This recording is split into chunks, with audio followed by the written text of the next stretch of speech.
පැහැපත් දිදුලන දීප්තිමත් සමක් ඉක්මනින්ම ලබා ගන්න පුළුවන් රයිස් ෆේස් පැක් එක හදාගන්න තමයි අද මම දෙන්නේ.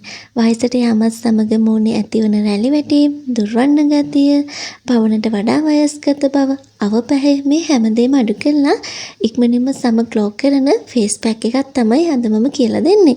ඉතින් මේක හදාගන්න හරිම පහසුයි. අපි බලමු මේක හදාගන්න විදිහ.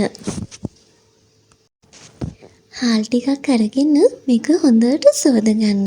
ඊට පස්සේ මේක හොඳට තඹ ගන්න ඕනේ. තැඹුණාට පස්සේ මේක හොඳටම නිවෙන්න තියලා නිවුණාට පස්සේ අපිට පුළුවන් බ්ලෙන්ඩර් කප් එකකට දාගෙන මේක බ්ලෙන්ඩ් කරගන්න.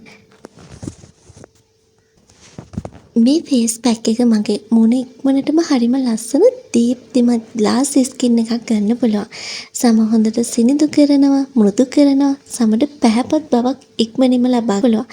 වයසට යාමත් සමග මූණේ ඇතිවන රැලි වැටීම්, එල්ලා වැටීම්, පමණට වඩා වයස්ගත බව මේ හැමදේම අඩු කරලා ඉක්මනින්ම සුදු වෙන්න ඕනේ නම් ඔන්න භාවිතා කරන්න පුළුවන් හොඳ ෆේස් පැක් තමයි අද මම ඔයාලට කියලා දුන්නේ. ඉතින් ඔයාලටත් පුළුවන් දිදුලන පැහැපත් සමක් ඉක්මනින්ම ගන්න මේ පැක් එක try කරලා බලන්න.